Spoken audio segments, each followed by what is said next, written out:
10 مہینے کیس نہیں لگا, 12 جولائی کا فیصلہ اور 6 مئی کو لگ رہا ہے. یہ تاریخ میں ایک اپنا ایک ایونٹ ہے. اب روکنے سے نا جو حق ہے آپ بند کرنے سے نہیں روک سکتے. پچھلے سال تقریر اس لیے خدا رہا منڈے کو رکھیے گا صبح کے لیے باقی, لیکن 1 hour 2 دیکھیں سر. ابھی تو 40 منٹ آج بھی آپ مجھے, آج آپ 12 بجے بیٹھے ہیں سر. You set it. مصروفیت دوسری ہیں آج سر. آج آپ 12 بجے بیٹھے تھے, مجھے بھی گھنٹہ ہی ملا ہے سر. کل کتنے بجے شروع کریں گے؟ 9:30. سر میری دقت ہے, آپ کے ایک اور بینچ پہ میرا کیس لگا ہوا ہے, وہاں I am committed to argue. 10 بجے اگر شروع کریں sir. Sir I need to argue that case sir. Court آپ کو پتہ ہی سر, میں وہ نمبر 1 پہ رکھوا لوں گا, لیکن آئی ہیو اس کو بعد میں کر لیجیے سر. وہ بعد میں نہیں ہو سکے گا, فرائیڈے ہے چونکہ 13 ممبر 11 ممبرز ریکویسٹ ہے, یا پھر اس کو منڈے کو رکھ لیں. اس کو منڈے کے لیے کل کے لیے اسپیشل ہم نے جو ہے نا, یہ میری بھی ریکویسٹ ہے کہ منڈے کو رکھیے گا. دیکھیے 10 مہینے تو کیس لگا تک نہیں ہے. آپ کی باری نہیں ہے, اتنی جلدی ہے نہیں. کیا مسئلہ ہے؟ خان صاحب آپ کی باری نہیں آئی ابھی تک. It is something which is unprecedented. آپ کی باری اتنی 10 مہینے کیس نہیں لگا, 12 جولائی کا فیصلہ اور 6 مئی کو لگ رہا ہے. یہ تاریخ میں ایک اپنا ایک ایونٹ ہے. اب روکنے سے نا جو حق ہے آپ بند کرنے سے نہیں روک سکتے. پچھلے سال تقریر اس لیے خدا رہا منڈے کو رکھیے گا. پچھلے سال یہ لگ رہا تھا نہیں لگا کر رہے ہیں, ابھی ہاف وے میں آپ آ کے بیچ میں انٹروین شروع کر دیتے ہیں. Article 188 of the Constitution confers power on this court, subject to the provisions of any act of the Parliament and any rules made by the Supreme Court, to review any judgment pronounced or any order made by it. Whereas Order 27, Rule 1 of the rules lays down that subject to the law and practice of the court may review its judgment, order of any civil proceedings on ground similar to those mentioned in Order 47, Rule 1 of CPC, and any criminal proceeding on the ground of an error apparent on the face of the record.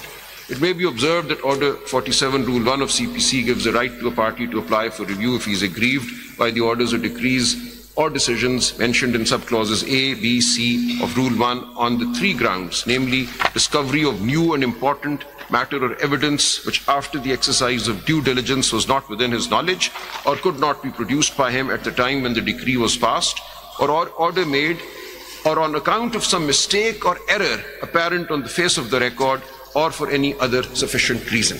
Now, we may now refer to the judgments relied upon by the Learned Counsel for the parties. Mr. Sharifuddin Pirzada has referred to the following cases. Then they list 5 cases, but the most important is the first one, Lieutenant Colonel Nawabzada Muhammad Amir Khan versus Controller of State Duty, PLD 62, Supreme Court 335. And I read at the foot of this page, in the above first case, this is the 62 Supreme Court judgment, Cornelius C.J. made the following observation as to the scope of review. 87. Page 87, handwritten, page 87, my lord. The last about 5-6 lines from the foot of the page. In the above first case, Cornelius C.J.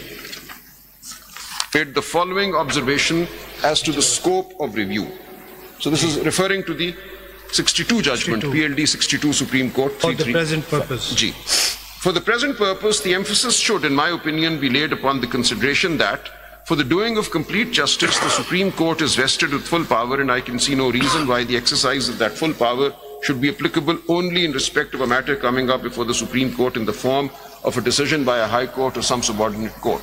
I can see no reason why that purpose in its full scope should not also be available for the purpose of reviewing a judgment delivered by the Supreme Court itself, provided that thereby found a necessity within the meaning of the expression complete justice to exercise that power.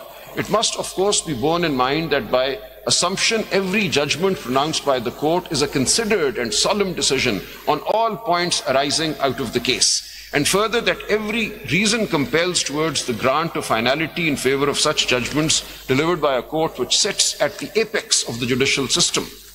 Again, the expression complete justice is clearly not to be understood in any abstract or academic sense. So much is clear from the provision in Article 163(3) that a written order is to be necessary for the purpose of carrying out the intention to dispense complete justice. There must be a substantial or material effect to be produced upon the result of the case if, in the interests of complete justice, the Supreme Court undertakes to exercise its extraordinary power of review of one of its own considered judgments. If there be found material irregularity and yet there be no substantial injury consequent thereon, the exercise of the power of review to alter the judgment would not necessarily be required. So even with a substantial or a material irregularity, the condition is there should be substantial injury because of that irregularity. The irregularity on its own will not lead to a review.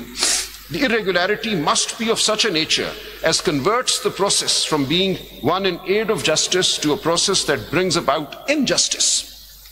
Where, however, there is found to be something directed by the judgment of which review is sought, which is in conflict with the Constitution or with the law of Pakistan, there it would be the duty of the court unhesitatingly to amend the error.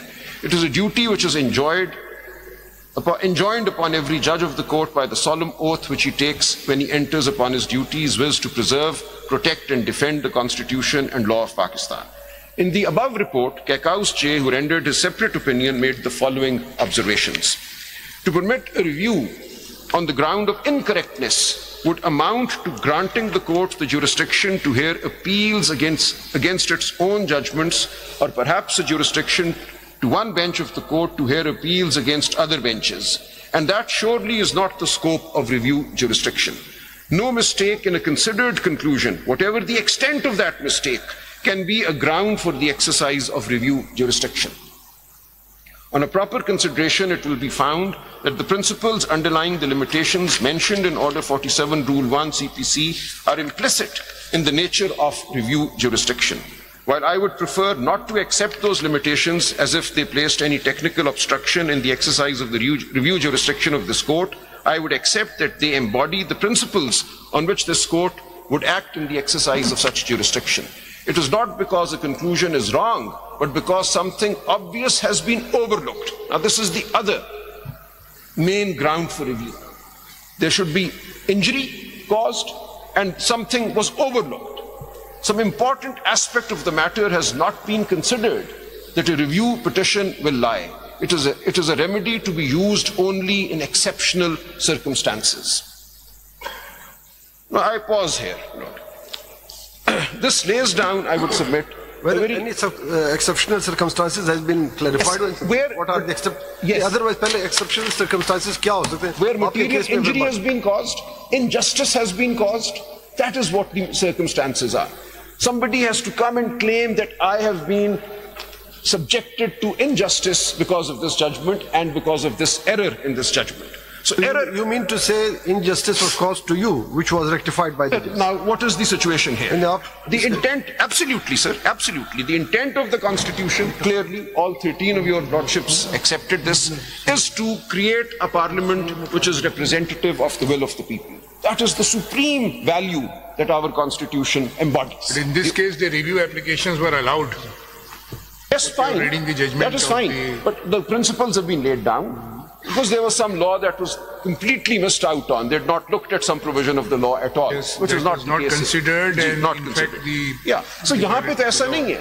An earlier judgment of the Supreme Court were also not considered while deciding the issue. So that's fine. That is not the case here, I'll submit. There is no provision of the law that was not considered. So in one case, my lords will see, and my lady, a provision of the Tenancy Act was completely overlooked, and so on. 5B was overlooked in one of these cases. The issue of reconstruction of building and the 5B reoccupation of the tenant. So nobody had brought a specific section to the attention of the court. They said, look, the section was never before us. So that was the peculiar situation in which somebody was losing a very valuable right. Section 5B of the 5B, Section 13 of the ordinance. And because of that, one party to the litigation was losing very valuable proprietary rights. Next, in the second case, the second case that they've listed is Fida Hussain versus Secretary Kashmir Affairs. In the second case, this court, comprising the then learned Chief Justice and 4 companion judges, entertained a suo motu review and allowed the same for the following reason. The above case supports the petitioner's stand.